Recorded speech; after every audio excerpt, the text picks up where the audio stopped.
안녕하세요. 홍춘욱입니다. 홍춘욱의 경제삼국지를 통해서 일본, 한국, 중국 등 이 동아시아 세 나라들의 경제, 문화, 사회에 대한 이야기들을 나누고 있는 프로인데요. 오늘은 이제 드디어 2021년, 정확하게 2020년이죠. 2020년 도쿄올림픽이 폐막됐습니다. 이 폐막된 가운데 이 올림픽에 대한 공과라든가 폐막식 보면서 또 사람들의 평가가 많이들 엇갈리고 있는데, 이런 부분들에 대해서 일본 전문가라 할 수 있는 우리 동북아 역사재단에 계시는 이명찬 박사님을 모시고 오늘 이야기를 나누게 됐습니다. 박사님 안녕하세요. 예, 반갑습니다. 네, 박사님 어떻게 잘 지내셨습니까? 예, 잘 지내고 있습니다. 예, 뭐 다 우리 오신 수많은 시청자분들이 박사님에 대해서 잘 알겠지만 그래도 박사님 자기소개 짧게 한번 잠깐만 좀 부탁드릴까요?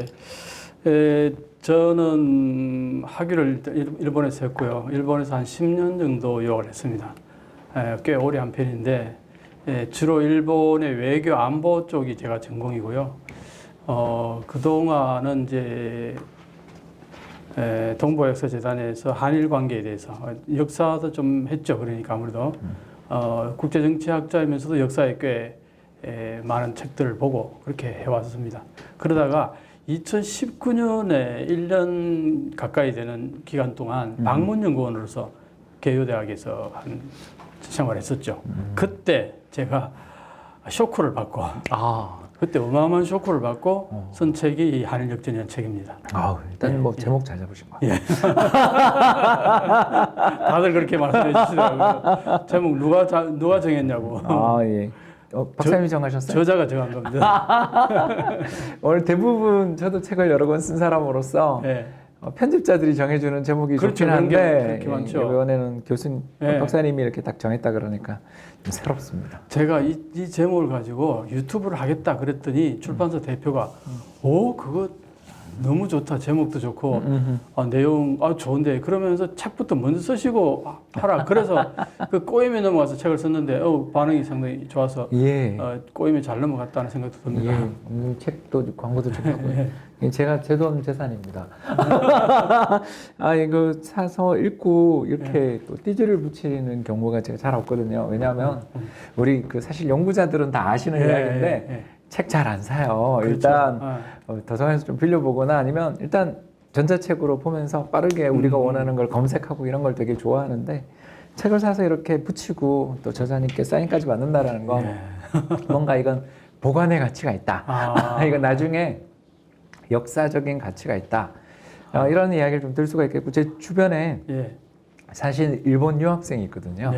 일본 대학 다니는 유학생이 있는데 이제 그 친구 지금 방학이니까 이 책 어떻게 생각하니 그랬더니 이런 주장도 있어요 이러더라고요. 그래서 그 일본에 유학 간 친구들 입장에서는 아무래도 이제 유학을 가 있는 일본이라는 나라에 대해서 이해를 해나가는 와중이고, 특히 일본 좋아하니까 유학 간 면이 있잖아요. 그러다 보니까 아무래도 좀 좋은 면을 보고 싶어서 애를 쓰고 있는 입장에서 볼 때 이걸 부인할 수는 없는데 다른 면도 있어요. 이렇게 이야기를 하길래 어떤 면이 달라 그랬더니 공부를 해서 이야기하겠대요. 그래서 이게 아직 이걸 읽고서 마음에는 안 드는데 반박할 걸 찾으려니까 힘든 그런 느낌인 것 같아서 저도 좀 이해가 되더라고요. 왜냐하면 저도 사실은 일본을 굉장히 좋아하는 사람으로서 특히 90년대도 저도 모 국책연구소에서 이코노미스트 생활을 하면서 일본 경제 전공이었어요. 사실은. 그때는 정말 노무라나 다이와 같은 대단했죠. 일본의 그 거대한 경제연구소나 거기서 나오는 아무튼 보고서를 읽지 않으면 뭔가 세계 경제에 대해서 우리가 잘 이해를 못하는 것 같고, 항상 또 연수도 일본에 있는 증권사 가서 연수받고 하던 그런 시절이 있었었는데, 여기 정말 제목대로 일본인이 증언하는 한일 역전이라는 말 그대로 이제 역전이 된 것 같아요. 제가 봐도 이번 폐막식은 너무 재미가 없더라고요. 어떻게 보셨어요?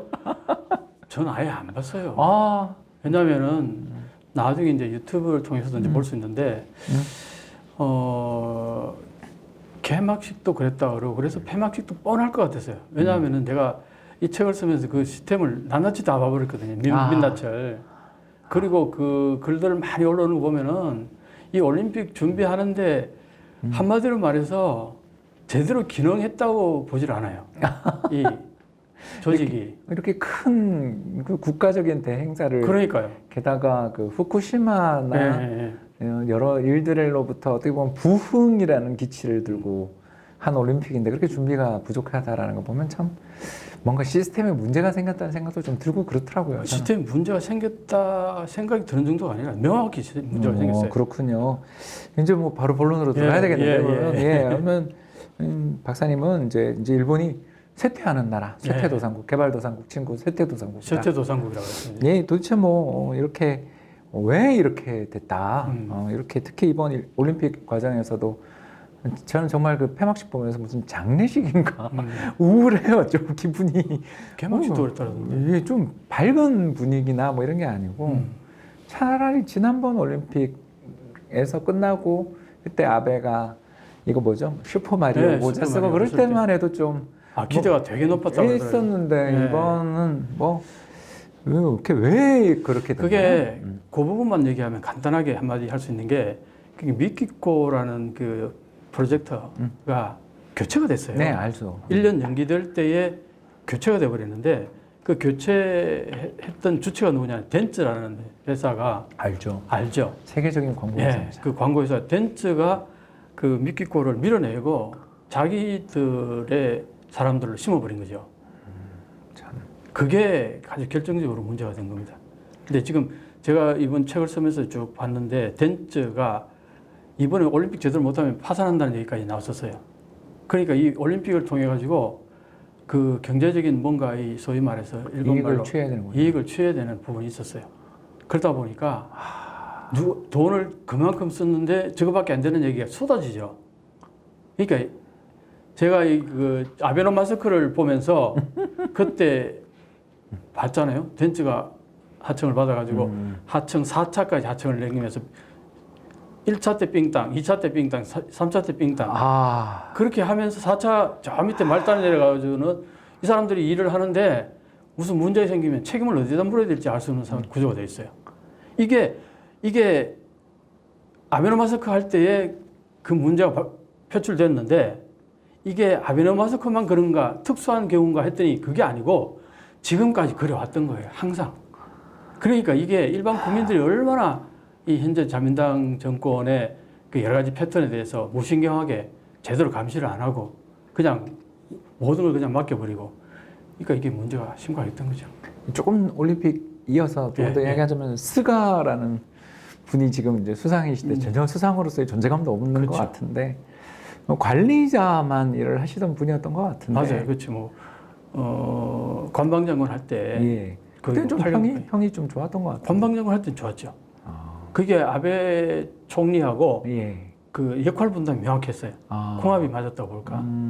아베 전 총리는 상당히 화려한 거 좋아하고 앞에 나서는 거 좋아하고 그다음에 이게 뭔가 이렇게 의시되거나 그 앞에서 뭔가 이렇게 하라는 대로 잘 그 마무리하는 그런 거는 기가 막히게 재벌 3세죠. 그러니까 워낙 그 얼굴도 많이 알려져 있고 그걸 다 이렇게 뒤에서 엄마 역할 같이 이 컨퍼런스 해준 게 스가 지금 총리라고 본다면은 그러니까 그 역할 분담이 잘 됐는데 그 역할이 이제 뒤바뀌면서 엄마 역할 하던 사람이 이제 아빠로서 밖에 와 이렇게 하려니까 이게 잘 익숙하지가 않았던 게 아닌가 그런 생각이 들어요. 근데 뭐 지지율이 30% 되더라고요. 더 적은 거는 뭐 29점 몇 프로까지. 보통 제가 그 과거 이제 일본 경제 물 드시고 하시죠. 일본 경제나 역대 수상들 보면 그 지지율 30%선 깨질 때마다 선거했던 그렇죠. 그러면 이제 또 가능성이 있겠군요. 뭐 그게 9기 50 뭐 원칙이라는 얘기 들어봤죠. 잘 아실 겁니다. 우리 일본 정관 사람 잘 알 텐데 자민당 지지도 하고 총리 지지도 퍼센트를 합해서 50% 이하로 내려가면은 정권이 바뀐다. 뭐 그런 얘기인데 뭐 거의 그 수준에 와 있죠. 그 수준에 와 있는 것 같아요. 특히 반전을 노렸던 올림픽도 뭐 일본은 성적 잘 나왔더라고요. 일본은 성적 잘 나왔는데 일단 저는 좀 날씨도 일단 안 도와준 것 같은 그런 느낌이었고 특히 그 쓰러져서 구토하는 그 육상 선수들 모습을 보면서 아니 세계에서 가장 몸이 좋으신 분들조차도 저기서 뛰는데 이렇게 힘들 정도의 이런 날씨에 굳이 했어야 되나 싶기도 하고 또 코로나 시국에 이 과정에서 어마어마한 또 동경 지역 중심으로 해서 확진자가 나와버리니까 이거 뭐 정말 평가 자체가 이 지지율로 바로 올림픽 고생만 했지 우리 이게 뭐 하나도 번 게 없네. 이제 이렇게 돼버린 것 같은데 이제 오늘 뭐 본격적인 주제로 이제 다시 넘어가서 네. 교수님 이 책에서도 여러 가지로 이렇게 잘 집약해 놓으셨는데 일단 일본 경제 쇠퇴하다 못해 이제 드디어 다시 생활 수준 자체가 이제 개발도상국 수준으로 떨어질 것 같다. 이제 이렇게 보시는 뭐 어떤 핵심적인 근거랄까 뭐 이런 이야기를 한번 편하게 들려주시면 감사하겠습니다. 핵심적인 근거는 간단해요. 일단 생활 수준 자체가 개발도상국 수준이에요. 한마디로 말해서 아주 이게 단도직입적으로 말씀드리면 폭탄 발언이십니다. 네. 왜 그러냐면은 급료가 일단 낮아요. 직장인들이 급료가 내가 그걸 어떻게 해서 알게 됐냐니까 내가 유학할 때 후배가 와세대 대학에서 유학한 후배가 하나 있는데 그 친구는 유학하자마자 바로 끝나자마자 일본 직장에 들어갔어요. 그 지금 20몇 년째 엘리트시네요. 그런데 이제 요즘 봉급이 좀 얼마 되냐니까 아예 밝히질 않아요. 이야기 잘 안 하죠 일본 분들. 근데 그게 그래도 이 정도는 되겠지. 뭐 20년 가까이 했는데 엘리트시고 또 유학하신 분이라면 뭐 상당한 그래도 그러니까요. 높은 지위이실 것 같은데. 그런데 이제 그 친구가 처음에 들어갔던 회사에서 그만두고 다음 회사로 옮겼는데 거기가 컨설팅 회사랍니다. 좋은 회사 같네요. 그렇죠. 컨설팅 회사에서 본인의 입으로 자기가 그 전체 회사의 30% 매상을 혼자 올린다 그러더라고요. 뭐 완전히 그냥 거의 파트너급 컨설턴트시군요. 그랬는데 이 친구가 결국은 임원이 됐어요. 과장으로 있다가. 진짜 능력자시네요. 그 회장이 자꾸 이게 회사가 기울어 가니까 근데 혼자는 워낙 일을 잘하니까 도저히 안 되겠다 해가지고 그냥 발탁을 해버린 거예요. 이 친구가 2년 동안 고생을 엄청 한 거죠. 내가 그때 2019년도 같이 식사도 하고 하면서 그때는 과장 쓰실 때? 그때 책 아직 준비 중이실 때? 그랬는데 그 친구가 그때 한 얘기가 자기는 한국인 혼자란 말이에요. 그런데 자기가 혼자 30% 가까이 성과를 내는데 회사가 굴러가는 거 보면 참 신기하다 그러면서 하여튼 뭐 그랬어요. 그러다가 이제 내가 한국 들어오고 나서 나 전화했더니 임원 됐다고 얘기하는 거예요. 그 임원 됐는데 그럼 봉급 어떻게 됐냐 그랬더니 봉급은 그대로요. 예? 책임만 올라가고 또는 무슨 보상은 이제 앞으로 해주겠지 하고 이제 하는 거예요. 그런데 그게 이제 임원이 몇 명 있을 거 아니에요. 혼자 또 일하고 있고. 혼자 떠들림 당하는 거죠 이제. 그러니까 2년 동안 고생했다는 거예요. 그래서 자기가 왜 그렇게 고생했는지 몰랐는데 내 책을 읽고 나서 내가 왜 그동안 그렇게 힘들었는지 이해가 다 갔고 앞으로 자기가 어떻게 해야 될지 그 앞이 내다 보이더라 이런 얘기 하더라고요. 책을 읽고 나서. 근데 그 친구 한 얘기가 뭐냐니까 자기가 그렇게 이제 잘 나가니까 일본 젊은 애들이 자기 밑에 줄을 서려고 그러더라는 거예요. 일본 그런 게 있잖아요. 그렇죠. 그건 뭐 한국도 뭐 그게 없다고 말할 수 없잖아요. 그래서 케어해 주려고 하는데 그냥 모든 걸 시키는 것만 하려고 하는 거야. 야 임마 너 이거 좀 알아서 해 그러면은 절대 못 해본다는 거예요. 그런데 딱 구체적으로 요거 해와 그러면은 그렇게 잘해온다는 겁니다. 나 요새 미국 유학 통계 보다가 놀랐어요. 일본이 압도적인 세계 1위였잖아요. 미국 유학. 근데 지금 10위밖에. 그렇죠. 세계 1위가 중국, 2위가 인도까지 2위가 되는 게 두 나라가 세계에서 인구가 제일 많으니까. 3등이 한국이고 대만, 필리핀, 뭐 베트남 이런 나라들이 다 있는데 10위권 밖에 근처에 일본이 있더라고요. 세계에서 한때는 가장 많은 유학생을 보내고 사실 우리 어디 여행 가더라도 저페니즈 소리를 제일 많이 들었던 것 같은데 곤방아 소리 제일 많이 듣고 그랬던 것 같은데 유학을 안 가는 거 보면 제가 유학할 때 그런 얘기 많이 들었어요. 이게 벌써 진취성이 그게 바로 지금 그렇죠. 박사님 이야기하시는 데서 딱 나온 거예요. 진취성이 전혀 없어요. 지금 일본에서 대학에서 교수로 있는 우리 한국인 분들 얘기 들어보면 똑같아요. 의견이 똑같아요. 애들이 목표 지향적이지 않고 아무런 야망도 없고 작년에는 뭐 하려고 물으면은 한 3분의 2 정도가 이런데요. 아무것도 없대. 잘 모르겠다. 모르겠다. 생각이 내지는 없다. 아무 생각이 없다.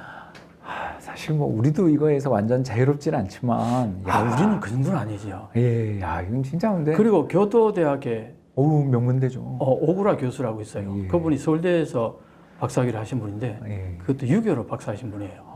특이하신 분이죠. 네. 근데 그분이 책도 쓰신 분 같습니다. 책도 여러 번 썼죠. 예, 그죠.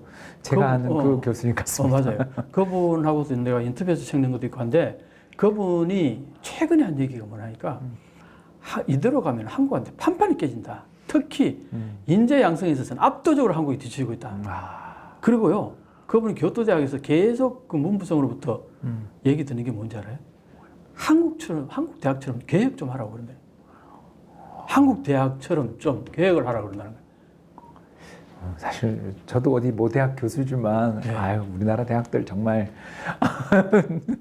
복지부동인데 일본한테 그런 이야기를 들으니까 그러니까요. 기분이 이상합니다. 그러니까 일본이 그런 얘기 한다는 거예요. 이거 참 놀라운데요.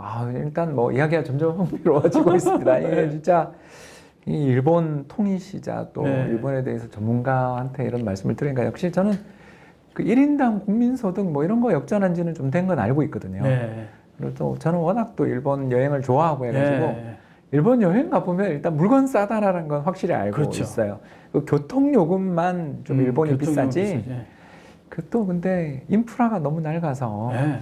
저 야마노테센을 타는데 그날 억수같이 비가 오는 날이었는데 네. 그 야마노테센이 야외에 있는 네. 전철이잖아요. 그리고 그걸 승강장조차도 그렇죠. 비가 오는 걸 다 막아주게 승강장이 돼 있지 않은. 네. 그래서 그 비가 안으로 들이치는데 승강장에 있는 사람들이 그 비를 피해서 점점 통로 쪽으로 사람들이 밀려오는 그 광경을 보면서 이 나라는 뭔가 도대체 우리나라 2호선이잖아요. 예. 그러니까 가장 운행량이 많은 특히 그 시부야역에서 그걸 보면서 기가 차지도 않았던 기억이 나는데 그만큼 인프라 투자도 안 하고 그러면서 요금만 비싼. 네. 그래서 생활 수준이 당연히 높아질 수 없다라는 건 알겠는데 예. 좀 궁금증이 있습니다. 특히 예. 교수님 쓰신 책 읽다가 예. 일본 민주당 이야기를 읽는데 예. 속에 막 갑자기 열이 좀 받쳤어요. 예. 왜 그러냐면 저도 일본 자민당 정말 싫거든요. 예. 저 일단 기본적으로 전범 세력들의 후예인데다 특히 아베 예. 총재 쪽 집안들은 예. 기시 그쪽 그렇죠. 집안이잖아요. 예. 완전 전범들이거든요. 예. 전범 자손들이죠. 전범 자손들이 다 해먹는 것도 또 그렇지만 조의원 이야기도 하셨는데 십몇 선, 20몇 선에 걸쳐서 조부로부터 아버지로부터 아들까지 이어지는 그 지방에서 게리맨더링 해가지고 예. 자기들 그 인구는 줄어도 의석은 줄지 않는 예. 이상한 그런 판을 짜놔서 계속 지방에서 대대로 자기들이 영주 집안들이 그냥 해가는 과정에서 정권 교체 어렵다 압니다. 아는데 힘들게 그 2008년 글로벌 금융위기 때 예. 일본 민주당 정부가 정권을 교체를 했는데 예. 그 뒤 4년도 잘 못 버티고 무너지고 다시 아베로 넘어가는 과정을 보는데 일단 전 왜 그렇게 실패했나를 하는데 교수님 요 책에다가 네. 후텐마 기지 이야기를 하셨더라고요. 호텔마기지. 예, 그 오키나와에 있는 미군 기지가 네. 호텐마입니다. 예. 요 이야기를 좀 들려주시면 참 좋을 것 같아요. 저는 정말 보면서 예. 충격을 좀 많이 받았어요. 그 아까도 우리 개인적으로 말씀 좀 나눴습니다만 일본의 총리가요 미국의 정책과 정반대되는 정책을 폈을 때 오래 못 갔어요. 그게 여러 번 있었습니다. 그런 경우가. 결국 그건 뭐냐니까 후테마 미군 기지라는 게 오키나와에 가보면요 가장 한가운데 가장 좋은 자리. 가장 좋은 자리에 미군 기지가 있었어요. 근데 옛날에는 거기 사람들이 살지 않았대요, 주변에. 그렇게 그러니까 미군 기지가 거기 섰겠죠. 근데 미군 기지 옆에는 항상 뭐 장사를 하죠. 장사를 하잖아요. 예, 국제거리. 서비스 생기겠죠. 예, 그렇게 해서 서서히 마을이 형성된 거예요. 근데 마을이 형성됐는데 그게 한번 이제 그 어떤 비행기가 헬기 같은 그런 비행기가 이렇게 보통 뜨는 게 아니라 이게 바로 수직이 이렇게 해가지고 뜨는 게 있어요. F-35B 같은 기종인가 보군요. 그게 좀 특이한 이름이에요. 제가 좀 밀덕이라 그런 기억이 캐리어기도 있고 예. 그런 비행기가 있어요. 그런 비행기가 있었어요. F-35는 아닌 것 같고 네. 다른 예전 거군요. 예전 버전인데 그게 마을을 덮쳤어요. 추락해가지고. 그래서 비극적인 사건이 벌어졌군요. 사고가 발생했죠. 바로 항상 기지 옆에 마을이 있다 보니까 그런 일이 잦을 수 있죠. 예, 벌어질 벌어질 개연성이 있군요. 개연성이 충분히 있죠. 그리고 또 얼마나 시끄럽겠어요. 이해됩니다. 그 다음에 또 결정적이었던 게 소녀 성폭행 사건이 예, 그건 있었어요. 유명한 사건이죠. 유명한 사건이잖아요. 이런 일이 이제 자꾸 겹치다 보니까 미군 기지를 조금 다른 데로 이전시켜라. 근데 오키나와 국민들 입장에서는 어떤 얘기냐면은 미군 기지 전체의 75%가 0.3% 정도밖에 안 되는 오키나와에 집중돼 있다고요. 알고 있습니다. 그렇죠. 그 반환된 지도 얼마 안 됐어요. 사실은 지나고 생각해 보면. 그렇죠. 그 72년 미군, 대로 예, 안 됐죠. 미군이 점령하고 있었죠. 그러니까 이제 그런 부분들이 문제가 있으니까 이제 민주당 이 하토야마 총리가 예, 하토야마 총리 시절이죠. 하토야마 총리 시절에 하토야마 총리는 요걸 이제 옮기겠다. 옮기는데 오키나와의 사람들은 전부 다 오키나와 현 밖으로 옮기라고 다 그렇게 얘기하죠. 자, 그러면은 본토로 옮길 수도 있는 거 아니겠어요? 네. 네. 사실은 왜냐하면은 일본이 미일 안보 조약에 의해 가지고 맞습니다. 미군이 일본을 지켜주는 대신에 군대가 없는 거죠. 기지를 제공해 준다 이거거든요. 맞습니다. 예. 자, 그러면은 일본 국민들은 기지를 제공해 주는 그 코스트를 지불하면서 지킴을 받는 그렇죠. 그걸 받는 거잖아요. 네. 그 교환이라고 볼 수 있는데 예. 그럼 본토에 있는 사람들은 뭔 코스트를 냈나 이거야. 그렇죠. 오키나와에 대한 모든 그 부담을 다 씌워버렸다는 거죠. 그래서 오키나와 사람들이 그렇게. 그러니까 오키나와 네. 사람들이 그게 이제 열불이 불만이 나서 엄청나게 불만이 나죠. 엄청나죠. 그래서 이제 현 밖으로 옮겨달라고 얘기했는데 하토야마 총리는 그걸 중시한 거죠. 오키나와 현민들의 또 공약을 마음을. 걸었던 걸로 공약을 기억합니다. 걸었고. 그래서 이제 옮기려고 했는데 이게 본토 어디서나 전부 다 반대하죠. 님비 현상이라고 그러나 예. 내 절대 내 뒷마당은 절대 안 돼. 내 프로는 못 온다. 예. 전부 다 이렇게 해버리니까 갈 데가 없어지잖아요. 예. 그러니까 오키나와에 이제 해변가로 그 이전 정도로 이전하려고 그랬거든요. 예. 그러니까 그걸 막 내가 거기 갔었어요. 그 이전하려고 하는 장소에 갔고 그 뉴욕 대학 교수하고 같이 가서 그 봤더니 그 반대 표시 뭐 표말 이런 것들이 엄청 붙어 있더라고요. 반대 데모도 했고 뭐 그래. 결국은 그게 지켜지지 않고 정권이 그때 바뀔 정도의 충격이었고 결국 수상이 물러났던 거 같아요. 뭐 그것 때문에 물러났죠. 물러났죠. 네, 그다음이 결국은 갓나웃더였나요? 네. 아 참 정말 10년 전 이야기입니다, 여러분. 근데 이런 식으로 해서 결국은 정권을 잃어버렸고 다시 아베가 잡은 거거든요. 아베 2기죠. 울보 아베라는 별명이 있었던 사실 인기 없는 사람이었었는데 저렇게 정권을 잡는 과정이 보면 결국 민주당이 잘 못해서 또는 그 공약을 어떻게 보면 추진을 하는데 실패하면서 그런 일이 벌어졌다라는 거 보면서 사람들이 아유 그래도 뭐 자민당이 더 좋아 이렇게 돼버린 것 같더라고요. 실제로 제가 왜 이 말씀을 잠깐 드리냐면 일본 20대 30대는 자민당 지지율이 평균보다 높더라고요. 네, 높아요. 그래서 저는 정말 놀랐습니다. 야당을 원래 좀 젊은 사람들은 야당이잖아요. 네, 좀 그런 왜냐하면 현 체제에서 수혜를 받다기보다는 피해를 받다라고 느끼는 경우들이 종종 있으시니까 그런데 일본 젊은 사람들은 오히려 자민당에 대해서 우호적이다라는 걸 보면서 와 여기 안 바뀌겠다 이런 생각이 저는 좀 들던데. 근데 왜 자민당 지지가 높은지 아세요, 젊은 사람들이? 오늘 잘 모르죠. 교수님 가르쳐 주시죠. 그걸 오늘 물으려고 제가 모셨죠. 참 아이러니한 게요. 지금 연세가 어떻게 되신지 정확히는 제가 모르겠지만 그냥 50대 초반입니다. 예. 네. 그럼 뭐 같이 느끼실 것 같은데 박정희 대통령이 있을 때 네네. 대통령은 박정희인 줄 알았어요. 예, 저희는 영원히 그분이 하실 줄 알았어요. 당연히 대통령은 박정희인 줄 알았어요. 여러분 정말 이거 옛날 이야기입니다. 어, 그 돌아가실 때 울고불고 난리 났었어요. 다 그랬죠. 예. 그게 뭐냐 하니까 아베가 한 8년 가까이 하다 보니까 아, 총리는 당연히 아베, 젊은 애들은 중학교, 고등학교 때 맨날 총리는 아베였던 거예요. 그때 또- 그럼 이해가요? 예, 전 이해돼요. 바로 이해가죠. 왜 그 향수를 알고 있고 조금 저도 고향도 또 그쪽이라서 그 향수를 가지고 계시는 분들을 저는 좀 알거든요. 예, 물론 이제 저는 뭐 공감하기는 부분도 있고 안 하는 부분도 있지만 그건 충분히 이해됩니다. 특히 그 전에 비해 지난 8년은 물론 작년은 되게 안 좋았지만 또 경기 좀 좋아진 것도 있었으니까. 그러니까. 그리고 이제 또 하나는 취직이 잘 됐어요, 젊은 애들이. 그게 왜 그렇게 됐는지 아마 아실 텐데 우리 시청자들 위해서 조금 설명을 드리면은 편하게 하십시오. 예. 왜 그러냐니까 이게 그 단가의 세대라 그러죠. 알죠. 55년 이전에 태어난 세력들이 세대가 전공투 세대라고 하죠. 그 사람들이 어마어마하게 그 인구 분포상 그 세대가 가장 많아요. 그분들이 퇴직을 하기 시작한 거야. 그렇죠. 55년생이니까. 뭐 65세 일본은 좀 늦으니까 65세 뭐 70세 막 이렇게 퇴직을 하기 시작하니까 그 자리가 비었군요. 어마하게 비는 거예요. 그걸 젊은 세대가 이 숫자가 적잖아요. 다 채우지는 못하는 거라. 그래서 자리가 많이 나는 거지. 경기가 좋아져서 다들 그게 뭐 젊은이들이 취직을 잘한다 이렇게 한국에서 바라보는 사람들이 많은데 사실은 그게 아니거든요. 일자리가 부족한 일자리가 그러니까 늘어난 게 아니라 일자리는 여전히 부족한 편인데 사람이 부족해요. 사람이 부족해진 거군요. 그래서 그냥 취직이 잘 되니까 젊은 사람들 입장에서 취직 잘 되지요. 뭐 총리는 올해 이 아베인 줄 알고 하니까 그냥 총리 뭐 아베 하는 거에 대해서 큰 저항감이 없었던 거죠. 그래서 지지한다 이런 겁니다.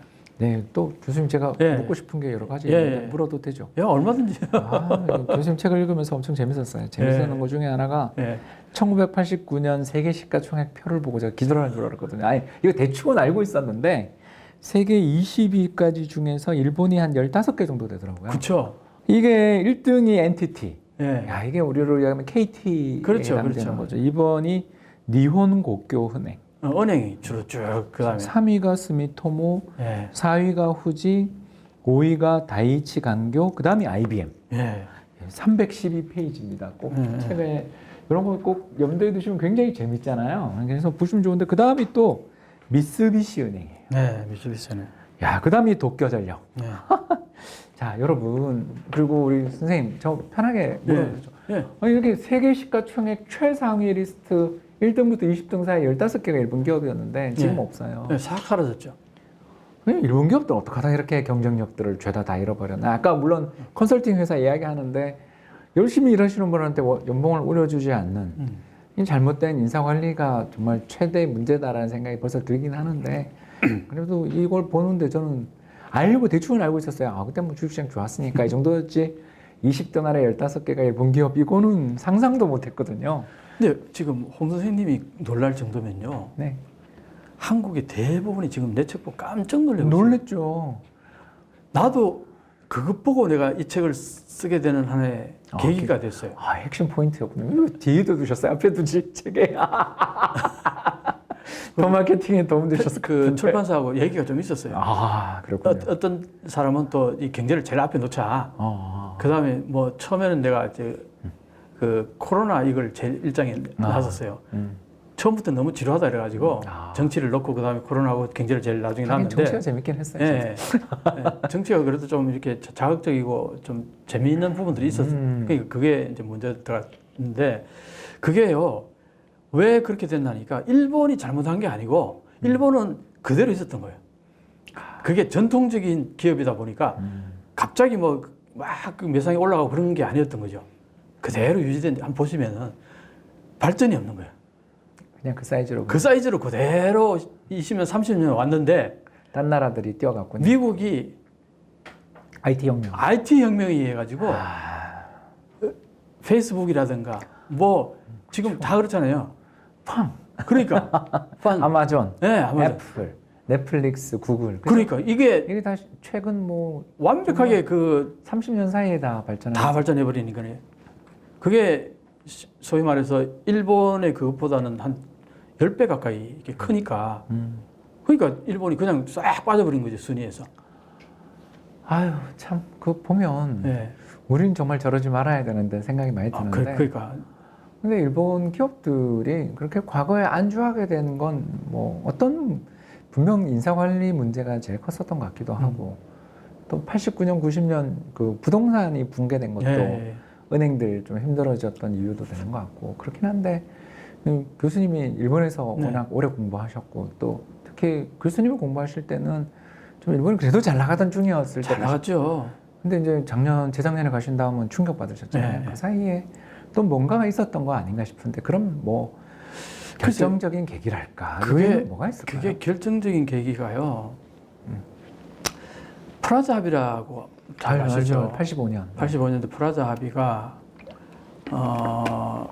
250엔이 있으면은 1달러를 줬잖아요. 그렇죠, 그렇죠.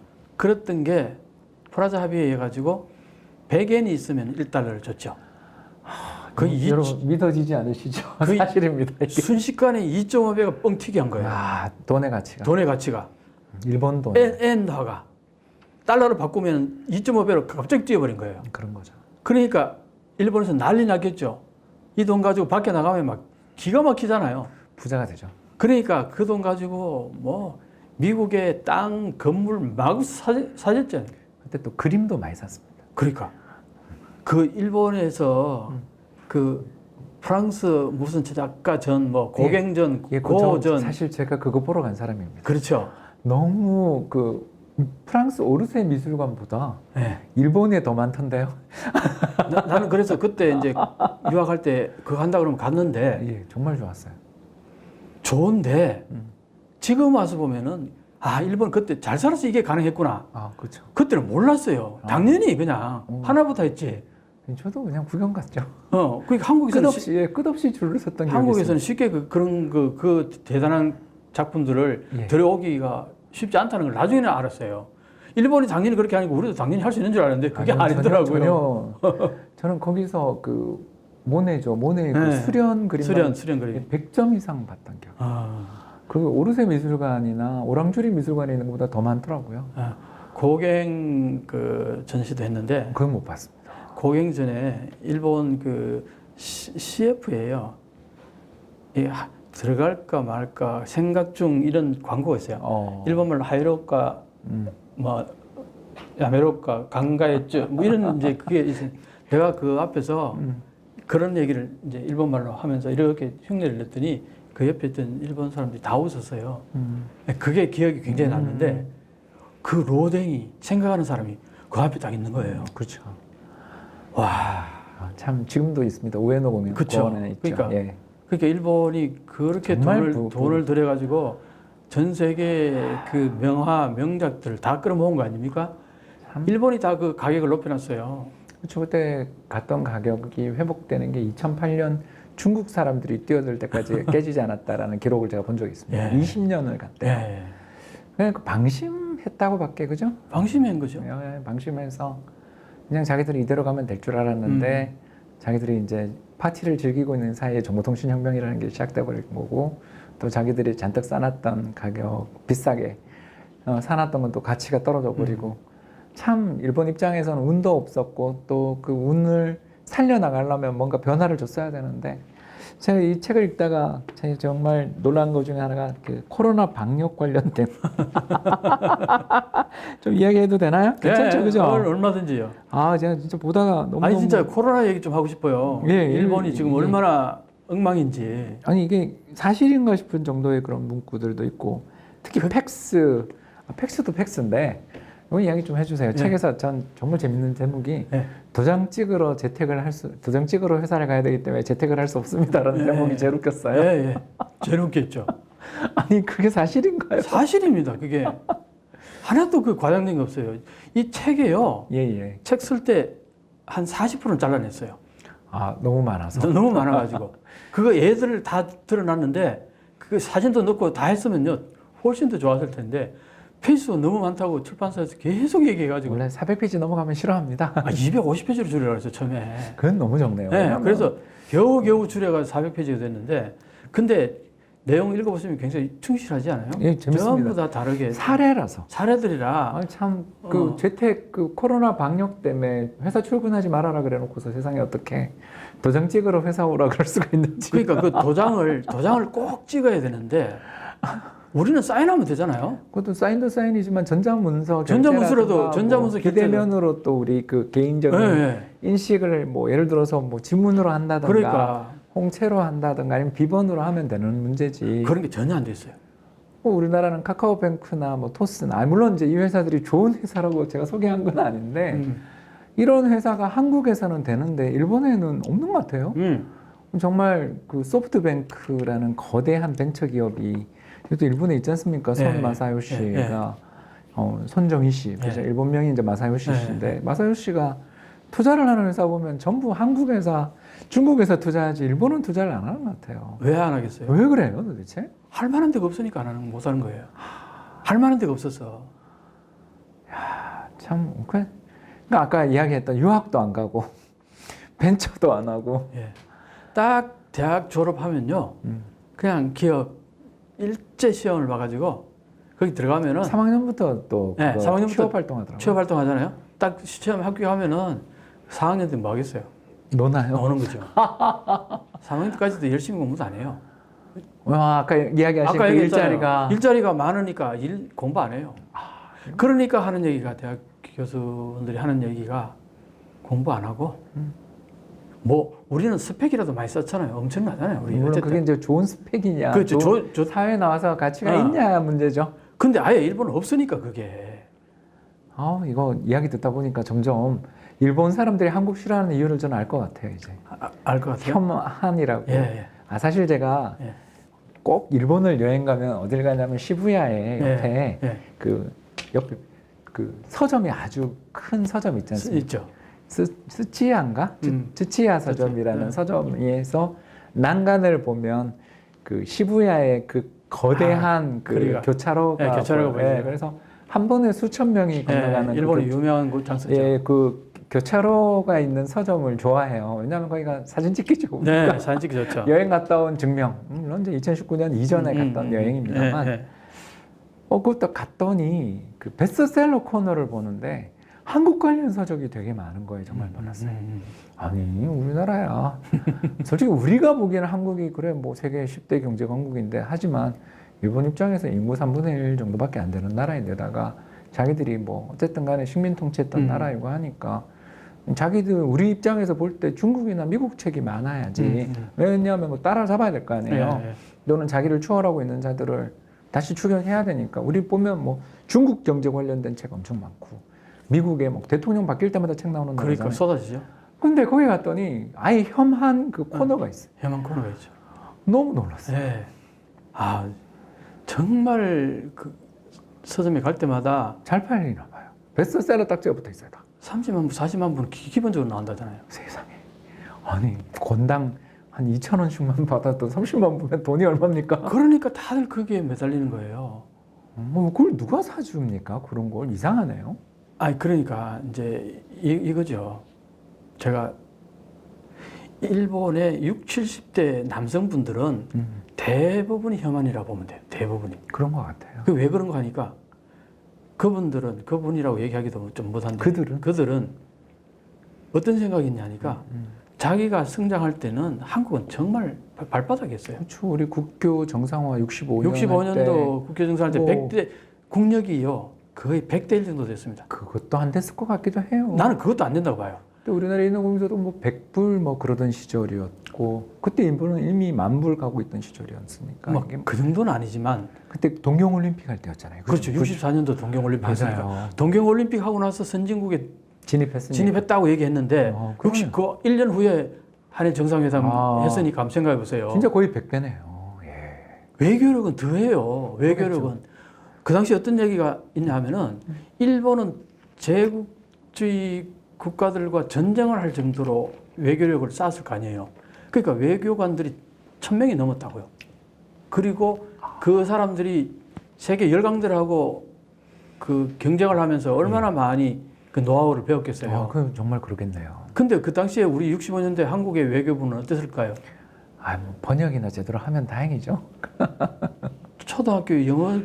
중학교 영어 교사 하던 사람이 뭐 그랬을 것 외교관 되고 뭐 이런 식이었어요. 왜냐면 옛날- 영어가 된 사람을. 옛날 다 우리나라 엘리트들은 1어를 배웠을 것 같지. 뭐 전쟁하고 있는 그 미국의 언어를 배웠을 것 같지. 영어를 않아요. 제대로 하는 사람 별로 없었단 말이에요. 그러니까 20명, 30명 정도였다는. 그러니까 이 정보력의 격차가 엄청 어린애하고 어른하고의 실력 차이였다는 게 외교력에. 자, 그 정도인데 또 어떻습니까? 그 당시 박정희 대통령이잖아요. 쿠데타에서 자리에 앉았다. 그 다음에 일본은 사관학교 출신이야. 만주 사관학교. 네, 만주 사관학교. 이러니까 일본 입장에서 볼 때는 내려다 보겠군요. 박정희 대통령 같이 다루기 쉬운 사람이 없는 거죠. 일본말 잘하죠. 그 다음에 자기들 사관학교 나왔죠. 그 다음에 쿠데타 해가지고 정통성 없죠. 그 당시만 해도. 돈 빌려갔죠 또. 그러니까 뭐 차관 많이. 한마디로 빌려갔죠. 말해서 그 일본 말로 아시모토 미루 한마디로 예. 약점 같은 걸 정확히 보는 거죠. 이게 밀어붙이면은 이 한국의 그 약점이 뭔지 너무나 잘 아니까. 그러니까 65년 그 한일 청구권 협정 그거 보면요. 좀 많이 마음 아픈 대목이 있죠. 그건 화가 나서 볼 수가 없어요. 예, 특히 김종필 오하라 메모 이런 거 보면 정말 역사를 네. 공부를 저는 했기 때문에 네.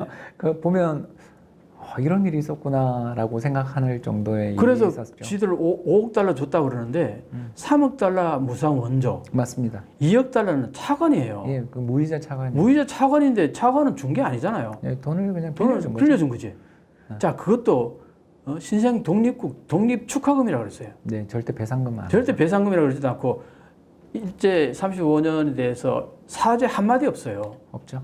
자, 그렇게 해서 그것도 돈으로 달러로 준 게 아니고 물품과 용역으로 줬어요. 그건 내가 또 잘 모르셨어요? 예, 저는 그 금액 데이터는 대부분 다 봤으니까. 그 달러로 준 건 아는데 예. 물품과 용역이라는 건 뭔지 아세요? 그럼 자기 물품은 자기들 생산품을 한국에 가져오는 거예요. 그런데 가격을 누가 매깁니까? 주는 사람이 주는 사람이 매겼어요. 그것도 한국의 국내에 그 자기들이 그렇게 힘이 세다 보니까 커넥션이 있지 않겠어요? 당연히 있겠죠. 당연한 말씀. 그러다 보면 가격 형성이 어떻게 될지 너무나 불보듯이 명확합니다.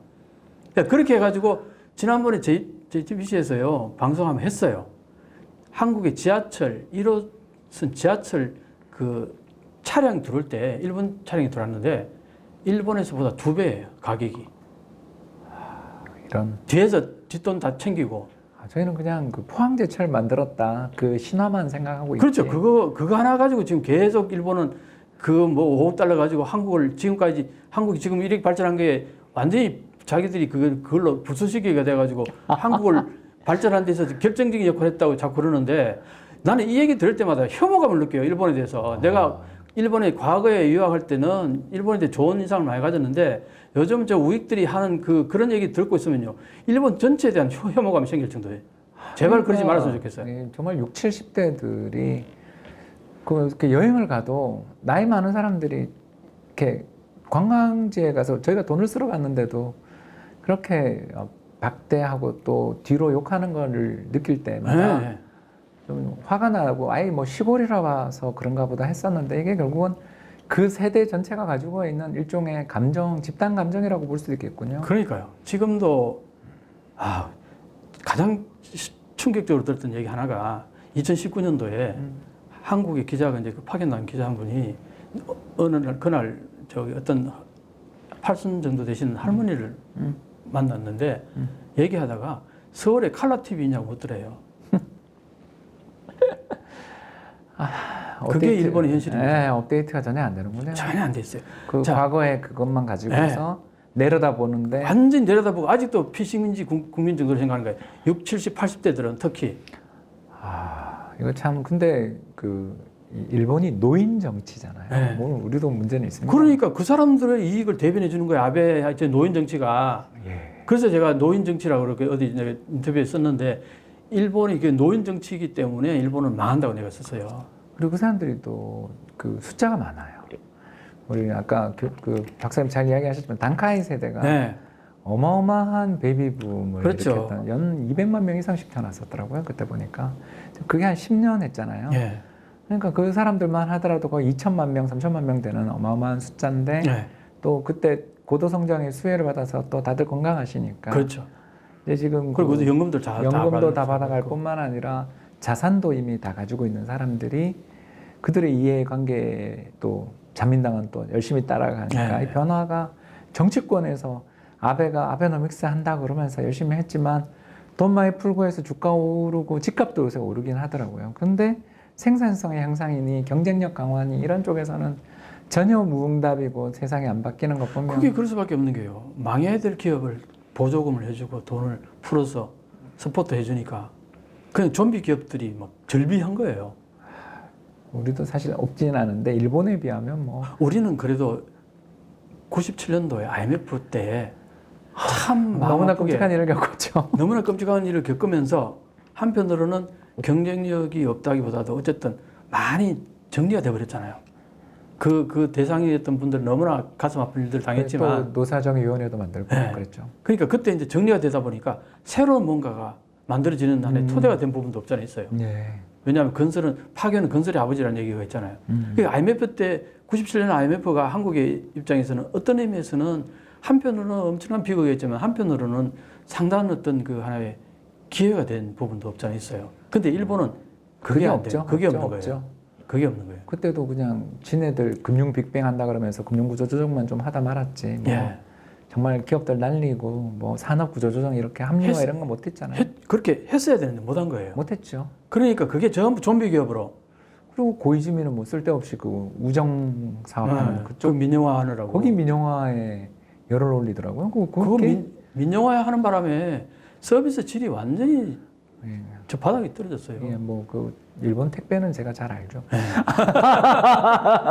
제가 사실은 워낙 그 일본 예. 문화, 저패니메이션 뭐 이런 거 팬이기도 하고 또 일본에 네. 지인들 유학 가서 거기서 교사하시거나 또는 사업하시는 지인들이 있으니까 네. 그분들 통해서 뭐 이렇게 택배 받는데 네. 너무 좀 느리고 불편하고 일단 비싸요.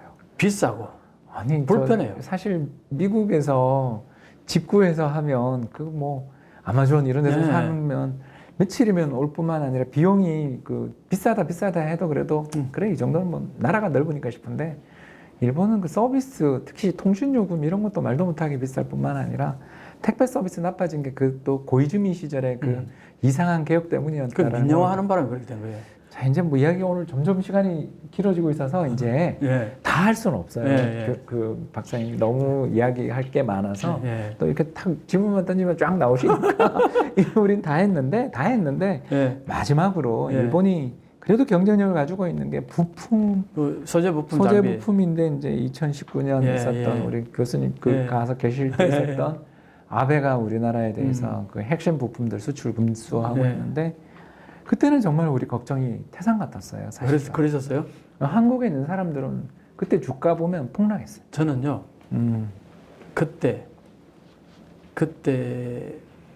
아사히신문 논설위원 최근에 아사히신문 논설에 글을 썼어요. 수출 규제는 우책 중에 우책이었다. 예. 요새는 그런 이야기 하죠. 그분이 내가 그때 점심을 먹으면서 내가 그런 얘기를 했어요. 2019년에. 2019년에 아베가 수출 규제 같은 이런 거 할 것 같은데 하면은 나는 땡큐다. 아베 땡큐다. 제발 해주라 그랬어요. 왜 그런 거야? 그러니까 한국의 경쟁력을 높이는 데 있어서 도움이 된다고 나는 본 거죠. 왜냐하면은 우리 중소기업이 계속 그 대기업하고의 관계가 원활하지 못했잖아요. 우리나라 좀 그런 면이 그 원인이 뭐냐니까 일본에 좋은 소재부품을 들여오니까 굳이 한국의 중소기업 제품을 쓰지 않는다. 또 키우지 않아도 된다. 그런 것들을 내가 어느 정도 조금은 알고 있었단 말이에요. 아, 그렇죠. 그런데 이번에 그걸 수출 규제해주면 삼성인데 그리고 내가 그걸 알게 된 건 일본의 학자들 중에 그런 얘기 한 사람이 있어요. 정말 그러지 마라. 그런 일이 있었군요. 있어요. 그러니까 일본에도 다 그 나름대로 세상을 꿰뚫어보는 학자들이 많이 있다니까. 아니 그럼요. 뭐 인구가 그러니까 그렇게 뜨고 그러니까 그런 사람들 글을 내가 안 보겠어요. 보니까 이걸 이렇다면은 이거 한국이 절대적으로 유리한 거 아니야? 그래서 내가 그 얘기를 했는데 그때 그 아사히신문 그 논설위원이 점심 먹고 한 시간 반 가까이를 얘기했는데 센파이 오늘 내 얘기 듣고 100% 자기는 확신을 가졌다. 그 얘기하더라고. 그게 무슨 얘기야 하니까 자기도 그런 생각을 하고 있었는데 일본에서는 그게 다수파는 아니잖아요. 그랬을 것 같아요. 그러니까 했겠죠. 그러니까 이제 아사히신문도 좀 그렇잖아요. 특히 저기 아베나 이런 쪽으로도 공격을 많이 받는 우익들로부터. 또 뭐 근데 중도 정도지 사실 좌쪽도 아닌 것 같아요. 그러니까 하도 공격을 받아가지고 밀려온 거예요. 좌에서 우측으로 밀려왔어요. 세상에 또 그런 면이 또 있고 네. 그건 또 제가 잘 몰랐어요. 그러니까 그 하도 공격을 많이 받은 우익들로부터 거의 뭐 회사 존폐 지경까지 갈 정도로 그 위안부 문제 뭐 그거 잘못하면 다른 것 때문에 그래가지고 이제 있었군요. 어쨌든 아사히신문도 몸은 엄청 사려요 요즘은. 그런데 하여튼 그 논설위원이 그런 얘기를 했는데 나는 그때 그게 보이니까 아이고 제발 그렇게 해주라 땡큐다. 그리고 또 그 청와대 경제 뭐 담당하셨던 분이 이제 그때 마침 그 일본에 온 적이 있어요. 그때 내가 그 얘기를 했어. 만약에 이 문제가 일본에서 수출 규제 이런 게 혹시 나온다 그러면은 한국 정부는 강하게 나가야 된다. 절대 수기권 들어가서는 안 된다. 그 얘기를 내가 한 40분 동안 설득을 했어요. 설득이 아니지요. 내 얘기에 뭐 100%, 120% 공감한다 그러더라고. 하여튼 뭐 그렇게 됐습니다. 그때. 네. 이거 참 지나고 생각해 보니까 네. 참 기회였다. 기회였죠. 기회였죠. 다 뭐 아무런 차질 없이 특히 우리나라 국내 기업들, 특히 삼성뿐만 아니라 뭐 SK도 그때 했었고 여러 우리나라 국내 기업들이 그런 기술을 사실은 다 잠재력은 가지고 있었는데 네. 박사님 말씀하신 것처럼 일본 그 중견 소재 장비 부품 기업들이 워낙 경쟁력이 있어서 파고들지를 못했던 것뿐이었는데 그렇죠, 그렇죠. 그걸 이제 드디어 이런 그 기술 안보라는 측면 또는 공급 관리망 사슬망 관리 쪽에서 이렇게 관리가 필요하다 생각하면서 엄청난 기회가 된 거예요. 그래서 한국이. 특히 그래서 뭐 저도 정부에서 나온 그 소부장 관련돼 있는 보도자료 보는데 예. 와, 한 2년 사이에 완전히 그냥 세상이 바뀌었더라고요. 예, 완전 바뀌었어요.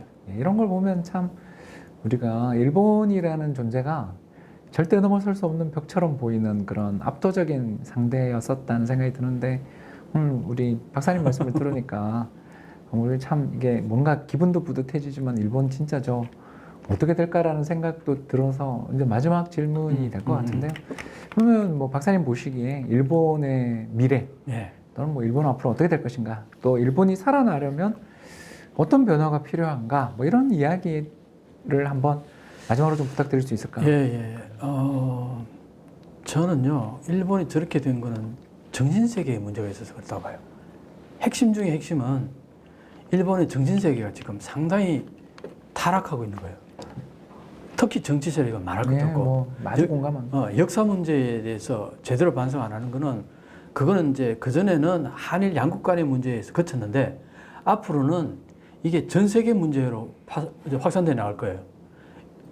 대표적인 게 위안부 문제 아닙니까? 그렇죠. 그러니까 독일에 소녀상 세웠는데 일본이 그걸 온갖 방해를 다 했는데 결국은 독일이 그걸 일본을 손들어주는 게 아니라 한국 손을 들어줬잖아요. 이런 일들이 앞으로 계속 일어날 거라고요. 참 일본 보면 옹졸하다는 게 아니 뭐 옹졸한 것도 있지만요. 네. 아까 말씀하셨잖아요. 자기 조상 부인 못 하잖아요. 네. 그 후손들이 지금 정권을 잡고 있으니까 자기 할아버지 잘못한 거 어떻게 지적하겠어요? 그게 패전이 영속되고 있다는 표현을 패전이 영속되고 있는 거예요. 참 지금 그러니까 일본이 나는 어느 정도까지 생각이 드냐면요. 메이주신을 일으켰던 그 막말 있죠. 예, 알죠. 그 시기점과 대비되는 게 아닌가. 지금 현재 자민당 정권이라는 게 기능 부전에 좀 빠졌다. 기능 부전. 그런 것 같아요. 이번 폐막식 보고 네. 전 정말 이번에 제대로 놀랐어요. 기능을 못 하고 있어요. 그렇게 어마어마한 컨텐츠 강국이 세상에 그밖에 못 만드나.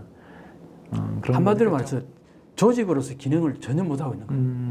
이권만 챙기고 자기 앞에 이속만 챙기고 그리고 어떻게 보면요, 그 일본은 봉건주의가 이어지고 있는 게 아닌가.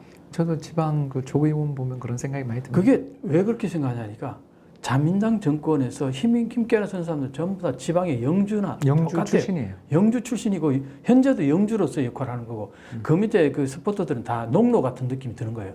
절대 그 다른 후보를 찍지 않아요. 자기 영주를 모시듯이 자기 영주만 계속 찍어. 그러니까 대대로 그냥 거기서 그 국회의원만 나오는 거예요. 정말 그런 지역들이 특히 서남 지역이 네, 그 옛날에 그 메이주신 일으켰던 조슈 사스마 그쪽 그 출신들 아닙니까? 그게 다 옛날에 정한론 세웠던. 네, 거기가 근데 혁명을 일으켰던 진보적인 세력들이 그렇게 원래 혁명했던 세력이 가다 보면 타락해서 이제 막바지 다시 또 새로운 진보 세력이 나와서 혁명하고 그런 거잖아요.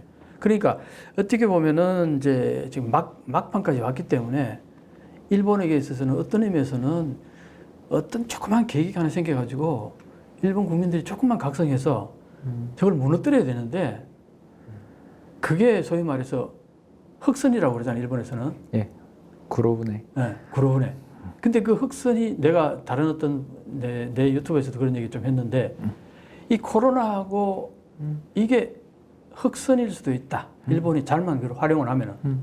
근데 잘 활용 못하면은 일본에게는 흑선이었는데 그냥 흘려보냈다, 놓쳐버렸다. 아, 이렇게 볼 수도 있지 않을까. 그러네요. 그러니까 어떻게 보면 일본에서는 일본 자체 내에서 개혁은 정말 힘들어요. 그 외부에서 충격을 줘야 되는데 그 외부의 충격이 코로나19하고 이번에 올림픽 이 연타로 본인들도 망신이라고 느끼는 거예요. 연타로 이게 맞았기 때문에 이걸 가지고서 그로훈에로 만약에 잘 받아들일 수 있는 그런 마음의 자세와 능력이 있다면은 일본은 살아날 가능성도 있지 않겠나. 와, 개혁으로 갈 수 있지 않겠나. 역시 변화는 정치, 외부 충격 예. 이런 쪽에서 찾을 수밖에 없는. 정치가 변하지 않으면 일본은 변할 수가 없어요. 그런 이야기를 들으면 참 내부 역량이 많이 약해졌다라는 걸 느끼게 되는 거예요. 네. 우리나라는 편하게 이런 이야기를 합니다. 정치가 문제가 이런 이야기를 하는데 대신 5년마다 확확 바뀌는 맛은 한국은 있다. 그렇죠. 너무 변화가 격렬한 사회를 네. 살다 보니까 오히려 우리는 왜 이렇게 마음 편하지 않냐 이런 이야기를 한다면 거꾸로 또 일본은 너무 변화가 너무 없이 변화가 없어서 또 정체된 그 과정에서 특히 60대와 70대 그 단카이 세대가 모든 권력과 네. 또는 표를 독점하고 있는 그리고 그들 입장에서는 변화가 싫겠죠. 네. 그것이 일본 경제의 질곡으로 작용하고 있다라는 그런 교수님의 말씀을 들으면서 오늘 여기서 강의 네. 또는 대담을 마감을 하는 게 좋을 것 같고요. 네. 오늘 이야기를 들으신 바와 같이 일본 경제에 대해서 환상을 갖고 계셨던 분이라면 오늘 우리 이명찬 박사님의 말씀을 들으면서 좀 많이 깨셨을 것 같고요. 또 더 나아가서 일본이 어떤 면에서 변화가 발생해야 되는가, 우리는 일본의 사례를 보면서 우리는 어떻게 해야 되는가에 대한 그런 교훈들도 함께 얻지 않았나 생각됩니다. 오늘 귀한 말씀 대단히 감사합니다. 네, 감사합니다.